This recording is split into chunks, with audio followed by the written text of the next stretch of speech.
জোরে ভাই আমার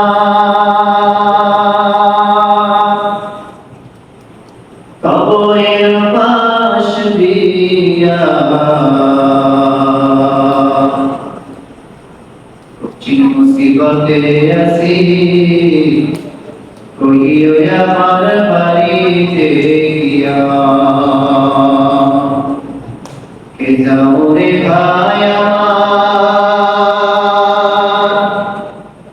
কবরের পাশ দিয়া কঠিন মুসিবতে আছি কইও আমার বাড়িতে গিয়া তারা যেন দোয়া করে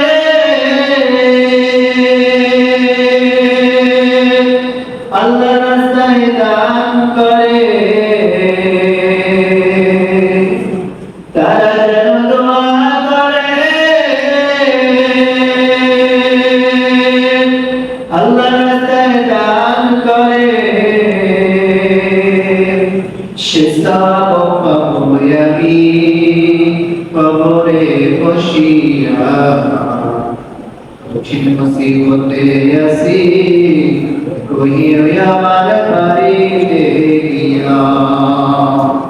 কে যাও রে ভাই আমার কবরের পাশ দিয়া কঠিন মুসিবতে আছি কইও আমার বাড়িতে গিয়া কঠিন মুসিবতে আছি কইও আমার বাড়িতে গিয়া ও মুসলমান বন্ধু আমার এই দুনিয়াটার জন্য তুমি তৈরি করিতেছো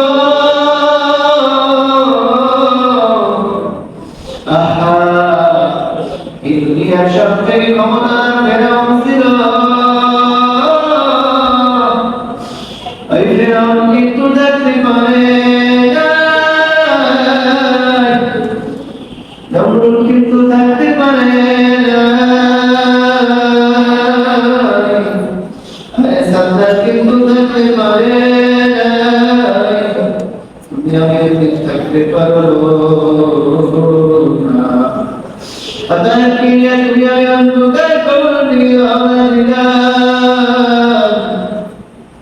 وإذا تكيدك كرما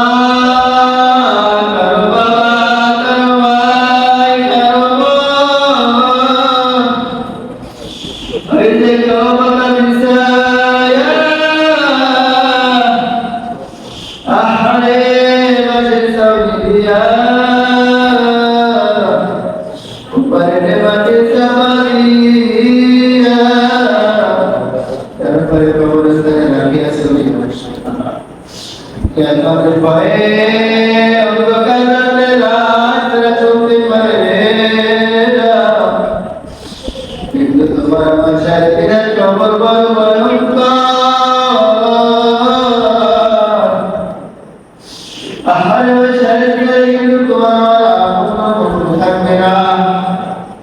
তোমার আমার বন্ধু থাকবে একজন ক্লিনিকে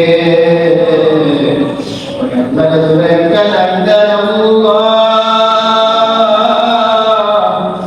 আর ধরে ডাক্তার বলেন আমার নবী কিন্তু তার পাশে পাশে বলছিল ইয়া ফাতিমা তুআক্কিদি নাফসাকা বিআন্নার হে ফাতিমা কবরে বুঝে আসিয়া ভালো করিয়া তারপরে আসিও ওই কবরের মধ্যে কিন্তু ভাইয়ের পরিচয় চলবে না, বন্ধুর পরিচয় চলবে না, বাবার পরিচয় চলবে না, মায়ের পরিচয় চলবে না। ওই কবরের মধ্যে কিন্তু কোনো বিমানের পরিচয় চলবে না, সেবনের পরিচয় চলবে না। কবরের মধ্যে পরিচয় চলবে শুধুমাত্র পরিশুদ্ধ করবে তোমার পরিশুদ্ধ করিয়া তারপর যাইতে পারি তোমার আমার মাফ কইরা করবে না। তাই নবী মুসা আলাইহিস সালাতু ওয়াস সালামের জমানায় একটা ঘটনা মনে হয়ে গেল। নবী মুসা আলাইহিস সালাতু ওয়াস সালাম একদিন মিশরের জমিনের মধ্যে বৃষ্টি নাই। নবী মুসা আলাইহিস সালাতু ওয়াস সালামের জমানায় মিশরের সমস্ত ব্যক্তিদেরকে নিয়ে, সমস্ত উম্মতদেরকে নিয়ে নবী মুসা দোয়া করতেছেন, মালিক মিশরের জমিনে বৃষ্টি নাই, ও দয়ার মাওলা সমস্ত প্রাণীগুলো হাহাকার, বৃষ্টি দাও। নবী মুসা আলাইহিস সালাতু ওয়াস সালাম আল্লাহর কাছে দোয়া করে, আল্লাহ তাআলা রব্বুল আলামিন জিবরিল আলাইহিস সালাতু ওয়াস সালাম নবী মুসা আলাইহিস সালাতু ওয়াস সালামকে ডাক বলে, ও পয়গম্বর মুসা, তোমার এই দোয়াতে তোমার এই উদ্দেশ্যের মধ্যে একজন জিনাকার আছে, ওই জিনাকারের জন্য আমি বৃষ্টি দিতে পারতেছি না। পয়গম্বর নবী মুসা আলাইহিস সালাতু ওয়াস সালাম এই কথা শুনিয়া সঙ্গে সঙ্গে ডাক দিয়া বলে, জিনাকারকে উঠিয়ে যাও। এবার ওই জিনাকার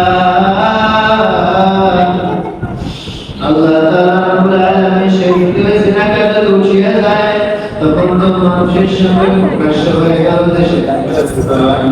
নবী মুসা আলাইহিস সালাতু ওয়াস সালাম ডাক দিয়া বলে, জিনাকার উঠিয়ে যাও। কিন্তু জিনাকার উঠতে চায় না। আহা, দেখেন আল্লাহ তাআলা রব্বুল আলামিন ডাক দিয়া বলে, ও নবী মুসা, তোমার জিনাকার যখন পর্যন্ত উঠিয়ে না যাবে ততক্ষণ পর্যন্ত মিশরের জমিনে বৃষ্টি হবে না। নবী মুসা আলাইহিস সালাতু ওয়াস সালাম জিনাকারকে উঠতে বলে, কিন্তু জিনাকার উঠতে চায় না। জিনাকার মাথাটা নরম করিয়া দিলটাকে নিচে ঝুঁকাইতেছে, অন্তরটাকে নরম করিয়া আল্লাহকে ডাকতেছে, আর কাটি দিলে তওবা করতেছে, আর বলতেছে, আর যদি আমি এখান থেকে উঠিয়ে যাই সমস্ত মানুষগুলো আমাকে জিনাকার বলে অপবাদ দিবে। ও মালিক, আপনি যদি আমাকে মাফ করিয়ে দেন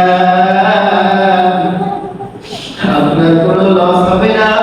ও মালিক, আপনি যদি আমাকে ক্ষমা করিয়ে দেন আপনার কোনো লস হবে না। আর আপনি মাফ করলে আপনার কোনো ক্ষতিও হবে না, বরং আপনার হাবিব খুশি হয়ে যাইবে। এইভাবে যখন আকুতি বিনতি করিয়া পয়গম্বর মুসা আলাইহিস সালাতু ওয়াস সালাম জামানার পরিস্থিতিকে আল্লাহর কাছে দোয়া করলো, আল্লাহ তাআলা রব্বুল আলামিন সঙ্গে সঙ্গে মিশরের জমিনে এত পরিমাণ বৃষ্টি ঢাইলা দিল, বৃষ্টির কারণে মিশরের জমিনে এত পানি হইল, সমস্ত মানুষগুলো তাকায় আছে। এবার নবী মুসা আল্লাহর কাছে বলতেছে, মালিক তুমি তো বললা এই ব্যক্তি, যে ব্যক্তি জিনাকার, ওই ব্যক্তির কারণে মিশরের জমিনে বৃষ্টি দিবা না। পয়গম্বর আলাইহিস সালাতু ওয়াস সালাম ডাকছে বলতেছে, মালিক এবার কার কারণে তুমি বৃষ্টি দিলা? আল্লাহ তাআলা রব্বুল আলামিনের কাছে যখন এই প্রশ্ন করলো, এই আকুতি করলো, আমার আল্লাহ ডাক দিয়া বলতেছে, ও পয়গম্বর মুসা, এই তোমার সেই ব্যক্তিকে আমি জিনাকার বলে বলছিলাম, ওই ব্যক্তি এমন করিয়া তওবা করেছে, এমন করিয়া আমি মালিকের কাছে মাফ চাইছে। যদি ওই সময় পৃথিবীর সমস্ত মানুষের জন্য মাফ চাইতো, আমি ওকে মাফ করে দাও।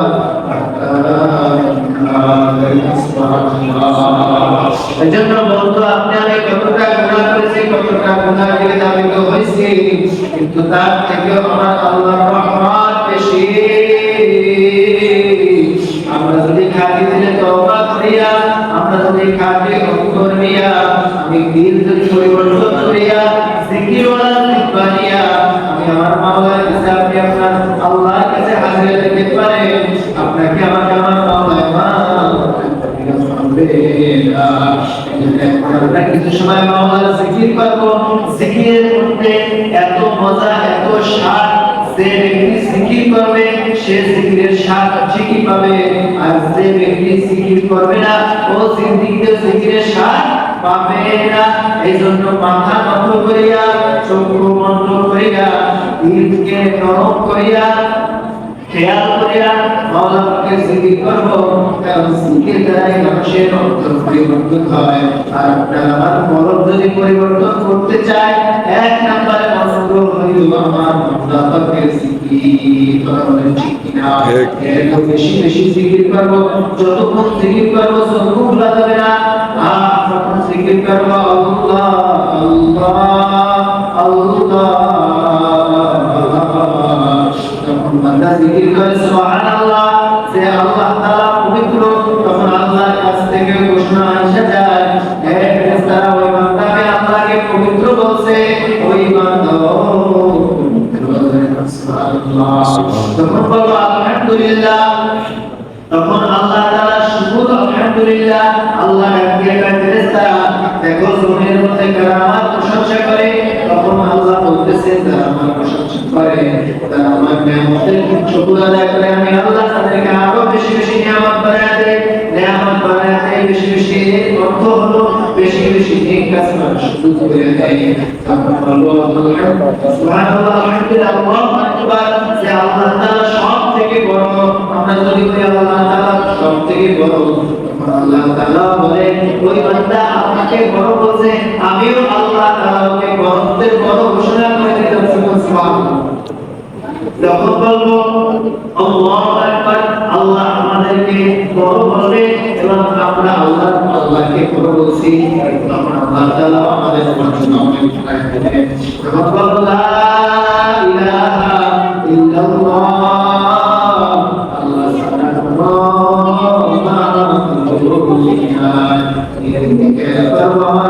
আল্লাহ আমার ডানে আল্লাহ আমার বামে আল্লাহ আমার সামনে আল্লাহ আমার পিছনে আল্লাহ